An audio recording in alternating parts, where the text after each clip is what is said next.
Noida sector 150 में ये कोई पहला हादसा नहीं था जहां पर युवराज की मौत हो गई। इससे पहले भी वहां पर एक हादसा हुआ था 30 दिसंबर की रात को। एक ट्रक ड्राइवर वहां पर फंस गया था। उसका नाम है गुरविंदर सिंह, जो इस वक्त हमारे साथ मौजूद हैं। उनसे बात करते हैं। गुरविंदर, क्या हुआ था 30 दिसंबर की रात को? आप कहां से आ रहे थे और किस तरीके से आप उसी जगह पर फंस गए थे जहां पर युवराज की मौत हो गई? मैं सर आ रहा था 153 सेक्टर से। तो जैसे वहाँ स्पीड ब्रेकर पड़ता है, स्पीड ब्रेकर पार किया तो आगे टी पॉइंट पड़ता है। तो टी पॉइंट में ना तो वहाँ कोई साइन बोर्ड है, ना कोई लिखा हुआ है कुछ, ना वहाँ वो जो रोड पे चिट्टी पट्टी होती है ना वो है, तो कुछ भी नहीं है वहाँ पे। तो कोहरा बहुत ज़्यादा था।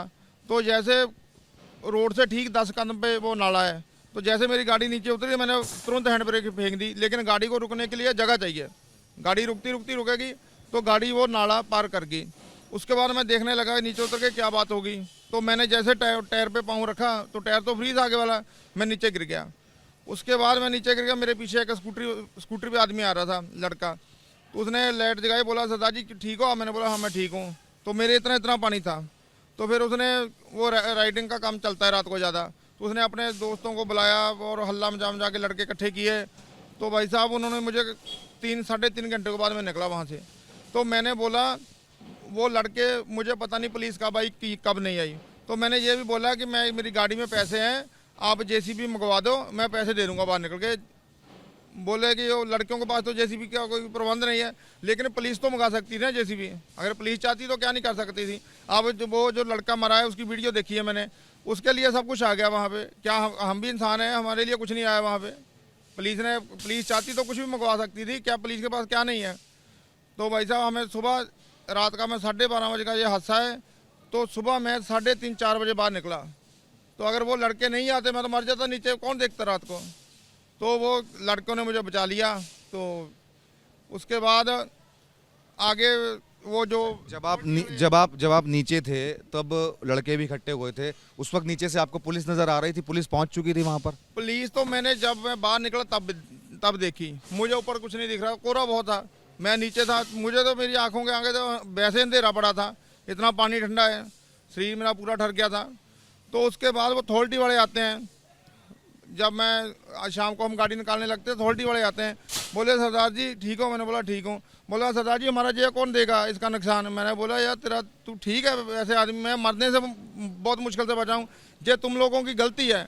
जब यहाँ पे नाला है, जहाँ आप कोई दीवार करो, जहाँ कोई साइन बोर्ड लगाओ, कुछ तो लगाओ जहाँ पे, जहाँ कोई कुछ लिखा हो कि जहाँ नाला है, आदमी को पता चल जाए। वो तो पता तब चलता है जब गाड़ी उसमें गिर जाती है। रोड से अगर थोड़े दूर हो तो गाड़ी रुक जाए, तो जैसे वो तो बिल्कुल रोड के साथ में है, कैसे गाड़ी रुकेगी? ये तो हमारे कोई बच्चों ने अच्छा कर्म किया था, हम बच गए, नहीं तो वहीं रह जाते, कौन देखता भाई। अभी लड़का मरी गया, उसको उसके घर के जो माँ बाप उसको क्या दे देंगे कोई। तो जब पुलिस वाले आप ऊपर आ गए थे, जब आपने पुलिस वालों को वहां पर देखा, तो पुलिस वालों ने क्या बातचीत की आपसे? मुझे वो एक हमारा सरदार लड़का था वहाँ काम करता, पुलिस वालों ने मुझे इतना बताया कि एक छोटा सा कंबल था उसकी उनकी गाड़ी में, जैसे हम शॉल ऊपर लेते हैं वो हमें दिया। तो पुलिस वाले उसको बोले लड़के को कि आप ले जाओ इसको अपने रूम में। तो अगले वो तो इतना है कि उसके बच्चे नहीं थे घर पे, अगला मुझे ले गया। अगर उसके बच्चे होते वो थोड़ी लेके जाता अपने घर पे। तो पुलिस को रात ही चाहिए था, पुलिस मुझे थाने में ले जाती, मुझे थाने में रख लेती। सुबह मैं अपना फ़ोन करता, मेरा फ़ोन और पर्स नीचे गिर गया। तो रात को मैं इतना घबरा गया, मेरे पास नंबर नहीं था किसी का। ये तो ऊपर वाले का अच्छा है कि शरीर में जान थी, मैं बच गया। अगर कोई मेरी जगह और होता मर जाता नीचे ही। ये तो मैंने दिल नहीं छोड़ा, अगर दिल छोड़ जाता तो मर जाता वहीं नीचे भी, कौन निकालेगा रात को। तो दूसरे दिन पुलिस वालों को पुलिस ने कोई हमारी मदद नहीं करी यार। हम तो यही बोलेंगे, अगर पुलिस मदद तो करती तो जेसीबी, हम बोल रहे हैं कि मेरी गाड़ी में पैसे पड़े, मैं बाहर निकल के दे रहा हूँ, आप जेसीबी मंगवा दो। तो पुलिस मंगवा सकती थी ना जेसीबी, तो लेकिन कुछ नहीं किया उन्होंने। उल्टा अथॉरिटी वाले हमसे पैसे मांग रहे हैं कि हमारे नाले का नुकसान हो गया, ये होगा। मैंने बोला हम भाई साहब आपके नाले का 2 गुना नुकसान देंगे। आप अगर कोई यहाँ इतने आदमी खड़े कोई बोल दे हमारी गलती है। मैंने ज़िंदगी में कभी दारू नहीं पी, ठीक है, अंडा मीट नहीं खाया कभी। तो वो तो जो लड़का ने जिन्होंने निकाला उनको पता ही था, वो पास में देख ही रहे थे कि मैंने दारू पी है, क्या किया हुआ है। ज़िंदगी में कभी दारू नहीं पी मैंने। तो पुलिस वहाँ अगर चाहती तो कुछ भी हो सकता था। पुलिस को उन लड़कों ने ही बुलाया था जो वहां पर खड़े हुए थे? जब आप नीचे थे इसका मतलब पुलिस वहां पहुंच चुकी थी? पता नहीं कब पहुंची है, हमें पता नहीं। ये तो हम जब ऊपर आए उस टाइम हमने देखा कि पुलिस वाले 2 आदमी थे सोमो गाड़ी में, उन्होंने मुझे वो दिया, एक शॉल दिया। तो पुलिस वालों को चाहिए था थाने वाले, वो लड़के के फैमिली घर पे होती फिर थोड़ी अपने रूम पे लेके जाता वो। तो मेरे जो कपड़े हैं वो भी पूरे गंदे थे, तो जो नाले में वो गार होती है कपड़ों में वो फंसी हुई थी, कपड़े तो मैंने वहीं उतार दिए।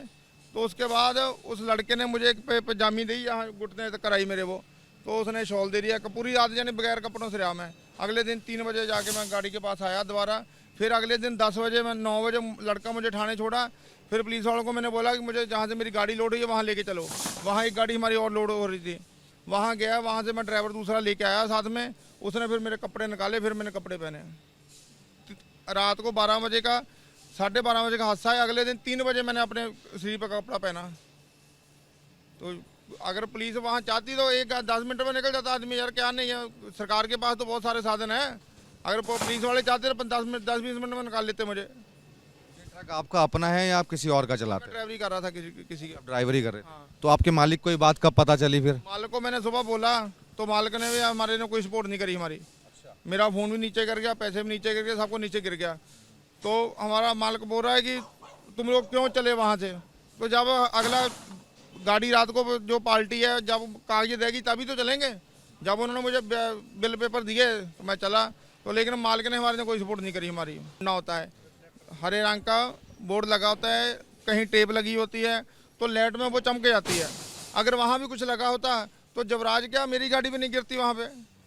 फिर इनको चाहिए चलो मेरी गाड़ी गिर गई, मेरी ऊपर वाले ने जान बख्श दी परमात्मा ने, तो फिर उसके बाद ही इनको चाहिए वहाँ कोई सेफ्टी लगाने के लिए, जहाँ कुछ ना कुछ करना चाहिए वहाँ। अब वो लड़का बेचारा फिर एक और मर गया, पता नहीं अब क्या होगा वहाँ, और गिरेगा कोई वो भी मर जाएगा। ये इनका थोड़ी कुछ जा रहा है। तो बैरिकेडिंग लगा दिया उन्होंने। बैरिकेडिंग क्या करेंगे भाई साहब, वहाँ बैरिकेडों से कार थोड़ी रुकती है। वहाँ बैरिकेड नहीं चाहिए, वहाँ तो जहाँ टी पॉइंट है ना वहाँ चिट्टी लाइन चाहिए, वहाँ साइन बोर्ड चाहिए आगे कि यहाँ से इधर मुड़ना है। बैरिकेड कुछ नहीं करेंगे, बैरिकेड थोड़ी कार को रोक लेंगे।